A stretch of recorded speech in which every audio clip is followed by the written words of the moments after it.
अच्छा, ये एक प्रॉब्लम क्वेश्चन है हमारे पास मेंसुरेशन से रिलेटेड। और इसमें वो क्या कह रहा है, a cylinder of base radius 8 centimetre contains water to a height of 9 centimetre. Nora drops 18 spherical marbles each of radius 1 centimetre into the cylinder. Find the rise in water level. अब हमने first part के अंदर क्या करना है, we basically have to calculate the rise in water level.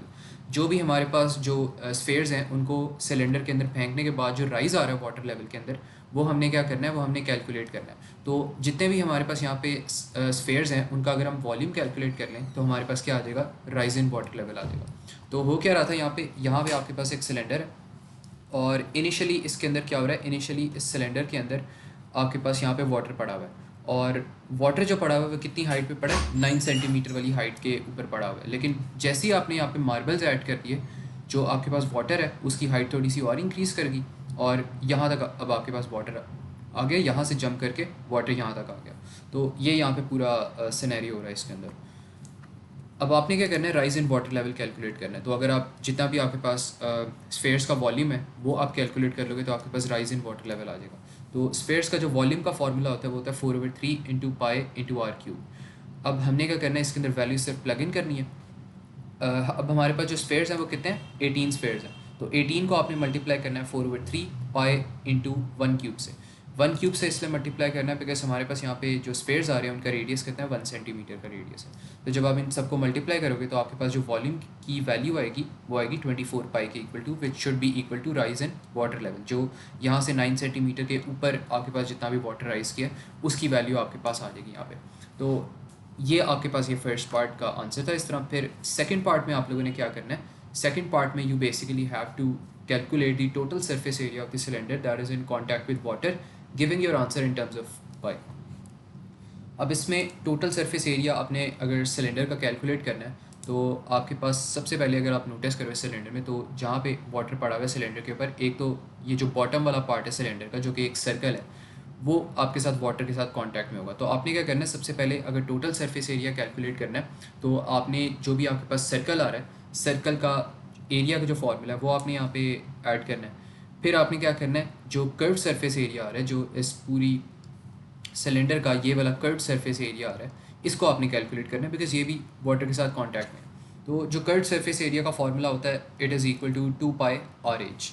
और ये आपके पास फार्मूला बन जाएगा टोटल सरफेस एरिया का, area of circle plus area of cylinder. यहाँ पे ये कर्व्ड सरफेस एरिया आपके पास, curved surface area of cylinder.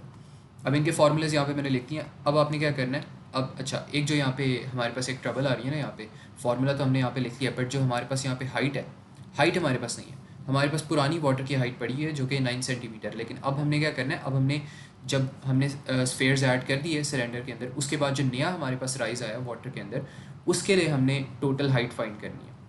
तो वो हम किस तरह करेंगे, हमें पता था कि जब हमने राइज इन वाटर लेवल किया उसका वॉल्यूम कितना आ रहा है, 24 पाई आ रहा है।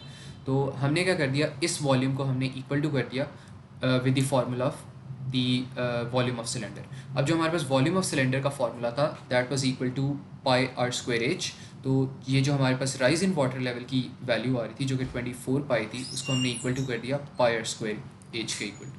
तो यहाँ पे 24 pi is equal to pi r square h आ गया। और यहाँ पे जो पाई पाए हैं दोनों साइड पे कैंसिल आउट हो जाएंगे। और जो हमारे पास रेडियस था सिलेंडर का वो 8 सेंटीमीटर था, तो 8 का हमने क्या कर लिया, स्क्वायर ले लिया और यहाँ पे हाइट को सब्जेक्ट बनाया तो उसकी वैल्यू आ गई 0.375 आ गई। तो यहाँ पे जो हमारे पास नई हाइट आई थी जो कि हमारे पास फेयर्स ऐड करने की वजह से इंक्लूड हुआ था, वो कितनी थी, 0.375 मीटर्स थी। तो इसका बेसिकली मतलब ये जो 0.375 मीटर्स हमारे पास हाइट आई है वो हमारे पास वाटर की इंक्रीज़ हुई थी, वाटर की हाइट इतनी इंक्रीज़ हुई है जब आपने 18 स्फेयर्स उसके अंदर सिलेंडर के अंदर ऐड कर दिए थे। तो जो अब हमारे पास टोटल हाइट यहाँ पे बन रही है वो टोटल हाइट यहाँ से लेके यहाँ तक बन जाएगी। और इस टोटल हाइट की वैल्यू कितनी हो जाएगी, 9 centimetre plus 0.375 centimetres, which should be equal to 9.375 metres. तो ये हमारे पास न्यू हाइट आ जाएगी जो कि हम अब यहाँ पे प्लग इन कर सकते हैं। अब यहाँ पे आपने क्या करना है, इसी वाले सरफेस एरिया कैलकुलेट करना है। तो सबसे पहले एरिया ऑफ सर्कल आ जाएगा, पाई आर स्क्वायर फार्मूला। यहाँ पे जो रेडियस था सिलेंडर का वो 8 था, तो यहाँ पर आ जाएगा पाई 8 स्क्वायर। फिर आपने ऐड करना है 2 पाई आर की वैल्यू, ये वही रेडियस है तो ये भी 8 सेंटीमीटर था। फिर आपके पास हाइट की वैल्यू आ जाएगी, हाइट अब कितनी आ गई, 9 प्लस 0.375 टोटल हाइट आ गई। तो इन सबको जब आप प्लस करोगे तो आपके पास आंसर आ जाएगा 214 pi, which should be equal to 613 कुछ करके, अगर आप इसको पाई से मल्टीप्लाई करते हो 214 को। तो this was a problem question.